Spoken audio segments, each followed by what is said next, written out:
Olá, muito bom dia, sejam todos muito bem-vindos a mais um programa do Desenvolve Vale. Nós aqui temos um grande desafio de tentar trazer assuntos que discutam o desenvolvimento, que discutam o futuro, para que a gente erre menos, para que a gente consiga tomar as decisões importantes agora para um futuro melhor. Eu acho que esse é o grande desafio de toda a sociedade, de todas as empresas, é tentar minimamente ter um detalhamento do que é possível se fazer no futuro. Nós não conseguimos prever o futuro, mas conseguimos planejar o futuro. Eu acho que isso é um ponto extremamente importante. E eu trago hoje aqui uma discussão muito diferente de um grande cientista, um físico, que lá atrás se formou na USP, em física, depois fez doutorado mundo afora, trabalhou vários anos no INPE e hoje é o sócio da Futuris, uma empresa de consultoria sobre o futuro para as organizações, o futuro para a sociedade como um todo. Meu convidado de hoje, Antônio Yukio Ueda. Tudo bom, Yukio? Tudo bem, Kiko. Muito bom estar aqui. Seja bem-vindo, Yukio. Ok, nossa, Kiko, muito obrigado pelo convite, para eu poder aqui compartilhar algumas reflexões sobre futuros com a sua audiência e também, em especial, as futuras gerações, né? Maravilha. Yukio, vamos falar primeiro para os nossos telespectadores da sua formação. Você fez a USP lá no início da sua carreira, fez física. E depois? Então, eu fiz bacharelado em física na USP, na final da década de 70, e lá também fiz meu mestrado, né? Mestrado em física de plasma. E em 85 eu vim para São José dos Campos. Então já são 38 anos aqui no Vale do Paraíba. Você veio atraído por algum... Eu vim para trabalhar no INPE. No INPE? Né? No programa espacial. Ficou quantos anos no INPE? Eu fiquei no INPE 33 anos, mais ou menos. Que é o Instituto Nacional de Pesquisas Espaciais, isso. Uma grande referência. Né? E aí eu tive a grande oportunidade no INPE de trabalhar nas 3 áreas do INPE, ou seja, a área de tecnologia, trabalhei no LIT, né, que é o Laboratório de Integração e Testes, na sua formação. Depois fui trabalhar na área de pesquisa, certo. Com orientação de alunos, pós-graduação, na área de materiais. E depois trabalhei 14 anos como assessor de 4 diretores do INPE na sequência. Né? Certo, assessor técnico. Assessor técnico desses diretores. O INPE é um grande orgulho para a gente, né? A gente às vezes se esquece. Aliás, uma referência que é o Fernando Mendonça, que foi um grande homem ali no INPE também, exatamente. Morador de São José dos Campos. Exatamente. Grande visionário, né? E no INPE eu tive a oportunidade, então, de fazer meu doutorado no exterior. Eu fiz doutorado na Áustria. Na Áustria? Na Johannes Kepler Universität. Qual que é? Johannes Kepler Universität. Na Áustria? Na Áustria, em Linz. Sobre o que foi o seu doutorado? Eu fiz a minha tese na parte experimental aplicada à nanotecnologia. Tá. Né? Isso foi em 1997. E depois continuei trabalhando no INPE, e no INPE eu tive também uma oportunidade de fazer o curso da Universidade Internacional do Espaço, né? Que esse ano é um curso itinerante, este ano foi aqui no INPE e ITA, no meio do ano, né?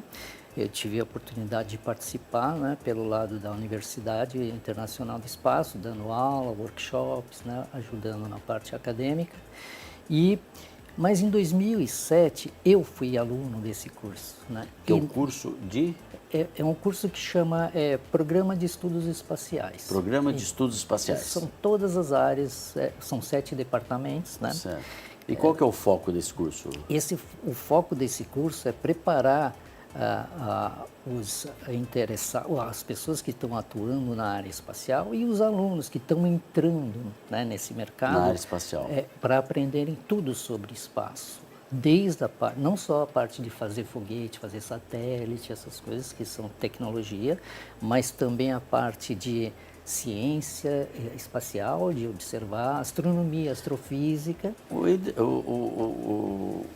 E o que na prática, porque as pessoas às vezes não são da área, no dia a dia das pessoas, essas pesquisas, tudo que o INPE faz, esses estudos aeroespaciais, aonde que pode refletir na vida do dia a dia do cidadão?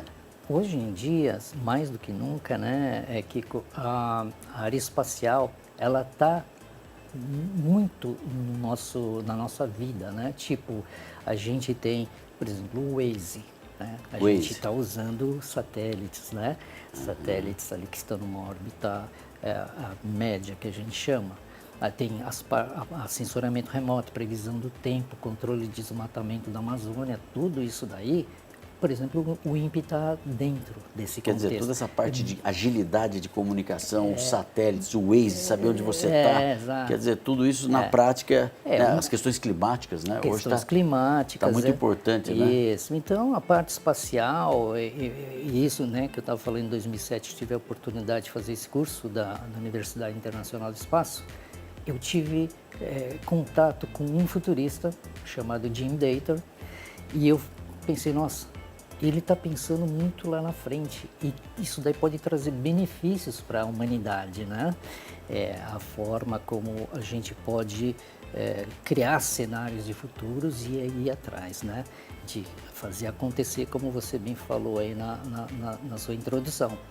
Então, a partir daí, desse contato com Jim Dator, Isso foi aonde? Nos Estados Unidos? O curso que eu fiz foi em Pequim, na China. Na China? Na China. Rodou, hein? Foi um curso excelente. Para falar de futuro. E quando a gente fala em futuro, a título de estudo, de pesquisa, nós estamos falando em quantos anos à frente?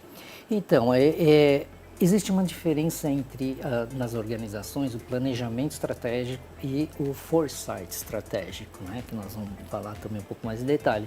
Mas a gente está falando coisas de 5, 10, 20, e tem futuristas já trabalhando no que vai acontecer no próximo século, ou até no próximo milênio, né? Tem pessoas que estão trabalhando nisso. Obviamente, são questões de muita incerteza, por isso que o futurista, ele trabalha com cenários. Então, o futuro não é tipo para amanhã, semana que vem, para 2, 3, 4 anos, porque isso, planejamento estratégico de empresas, eles estão atuando nessa área. Gil, esse tema é extremamente importante. Nós temos que ir para um breve intervalo comercial e vamos continuar falando desse futuro, que é importante para todos nós. Vamos para um breve intervalo comercial e voltamos em seguida.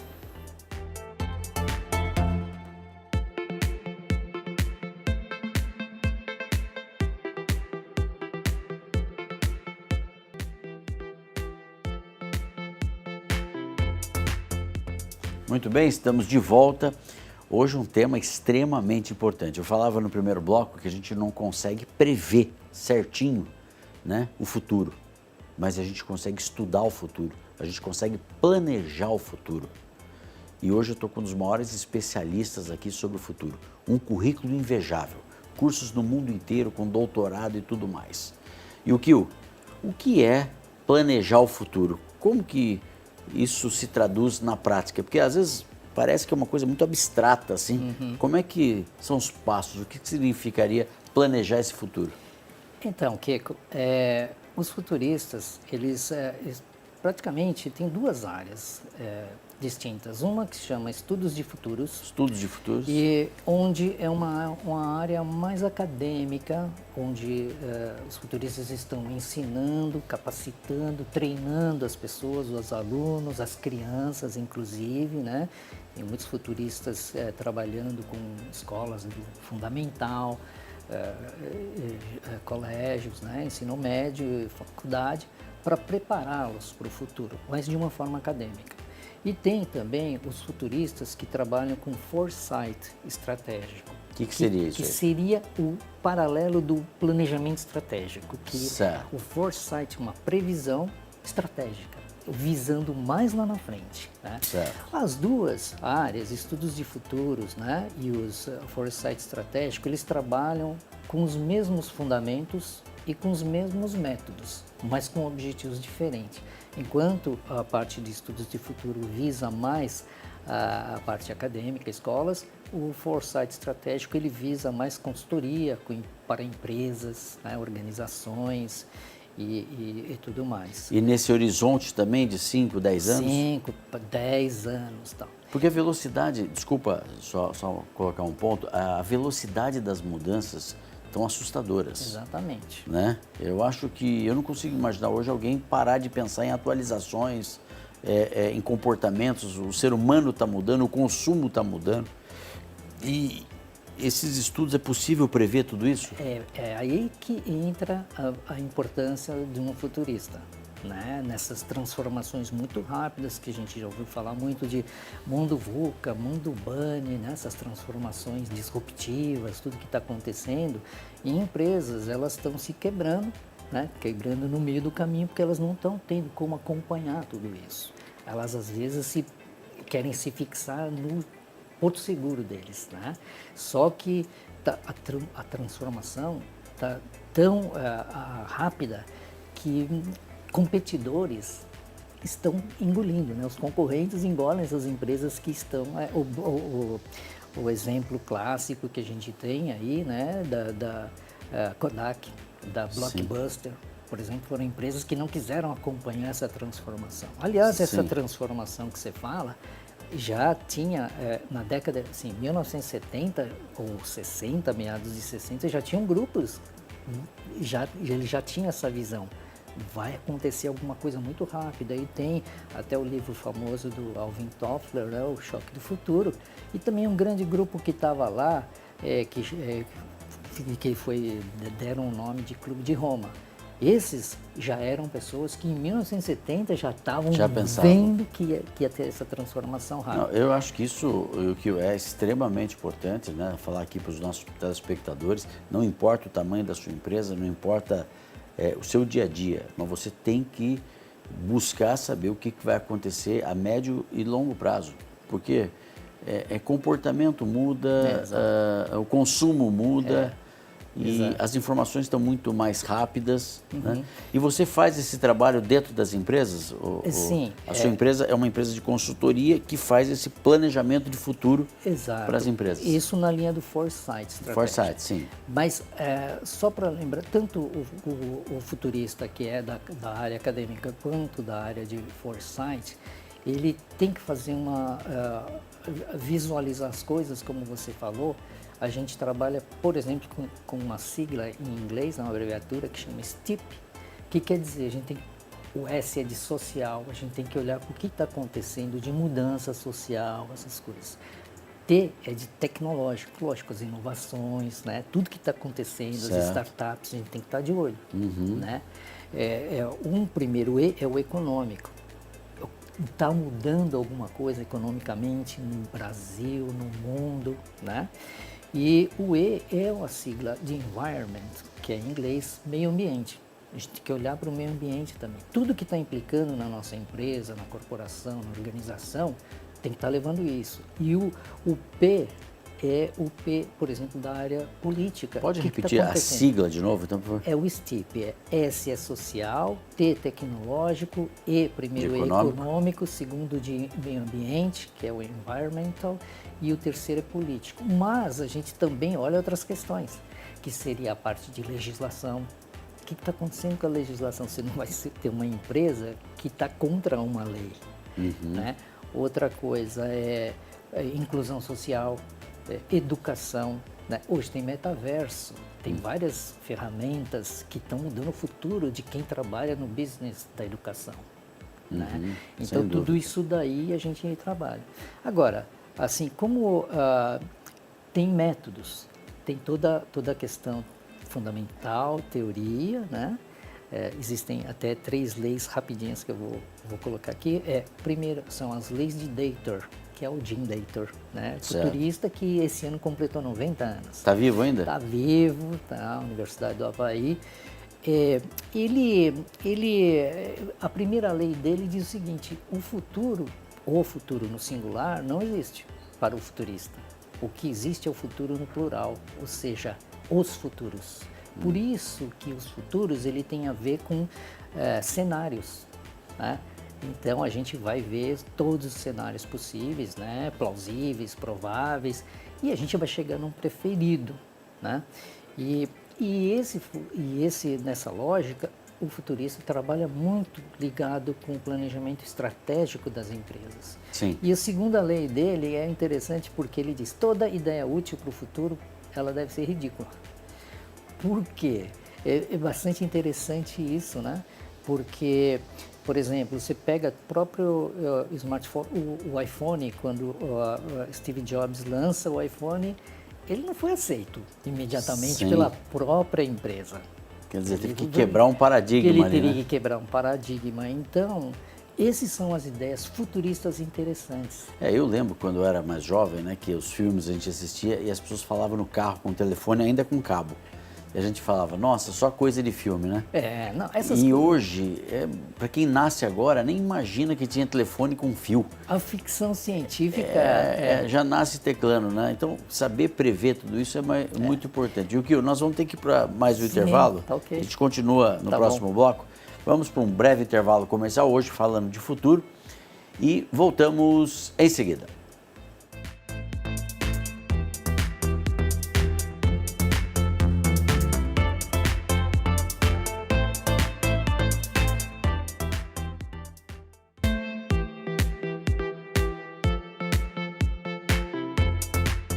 Bem, de volta, hoje eu estou entrevistando o físico Yukio Ueda, que é uma referência aí em assuntos aeroespaciais, uma brilhante carreira e está agora desenvolvendo um projeto muito importante nas organizações que é discussão do futuro. Yukio, como é que o seu trabalho pode auxiliar uma empresa na discussão do futuro? Muito bom, Kiko.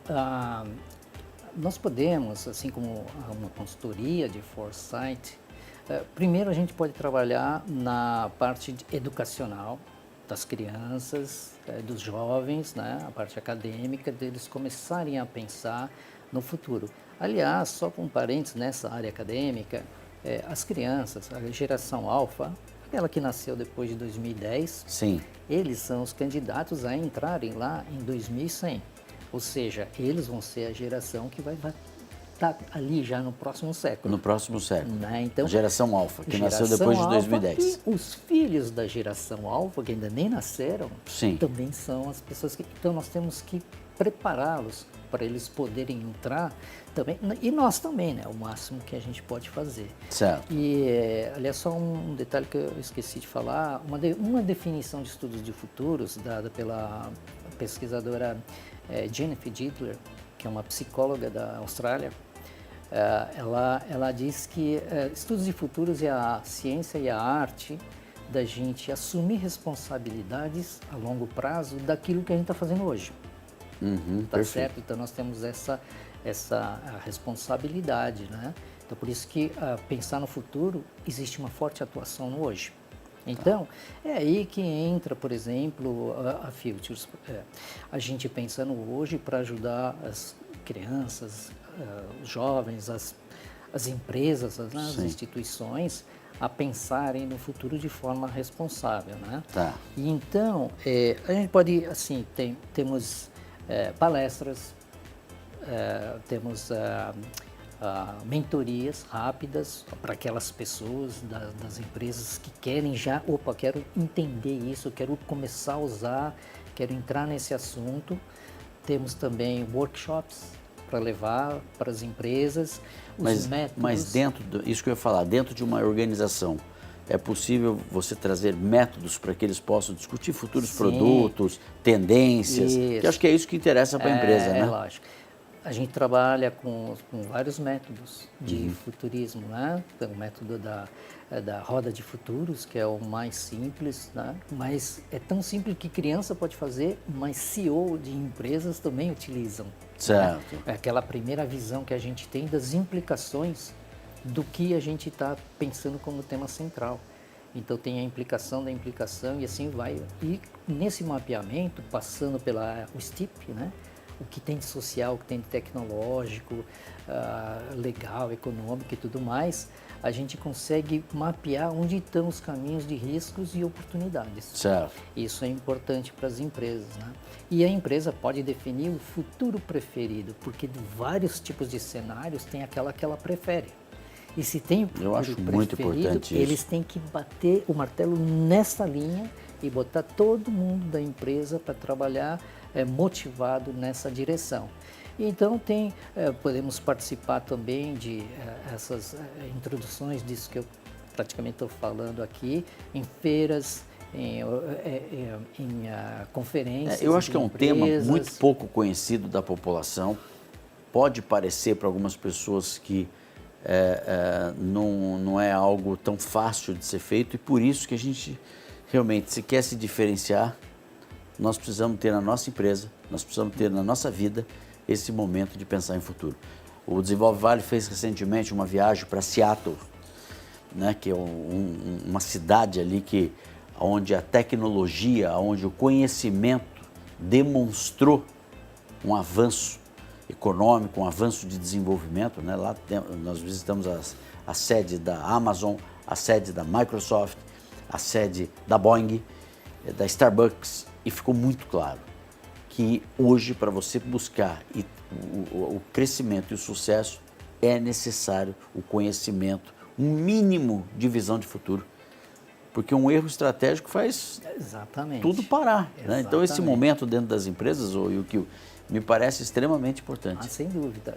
E a gente porque as pessoas entram na rotina da empresa, né? Os problemas e aquilo, e conta, e regras, e não sei o quê, e esquece um pouco desse momento. Então, a nossa ideia do programa de hoje é chamar você para esse momento não só para as empresas, na vida das pessoas. As pessoas também precisam se planejar mais. Exatamente. É só assim, tipo, já estamos quase no fim, né? Sim. Então, qual que é a atitude do futurista? O futurista, ele está preocupado em entender o que tem na mente das pessoas, porque as pessoas vêm de culturas diferentes, idades diferentes, gêneros diferentes. Sem dúvida. E tem valores diferentes. Então a gente precisa ficar atento a isso, porque a mudança social que vai acontecer no produto da empresa vai depender se vai ter cliente. Então, é esse tipo de coisa. Aí a gente trabalha na história da empresa e tudo isso. Perfeito. E saber, no final das contas, ver onde que essas pessoas vão mudar o curso da história. Esse é o mais importante. E o que eu quero agradecer imensamente a sua participação. Conversamos hoje com o físico Yukio Ueda, que tem uma trajetória extremamente de êxito na área aeroespacial, na área de pesquisa e agora de futuro. Agora com a sua empresa Futures, né? Que fala de consultoria do futuro. Então, muito importante, agradeço imensamente a sua participação. Eu que agradeço, Kiko. Muito obrigado. A você, telespectador, muito obrigado pela sua audiência e até o próximo programa.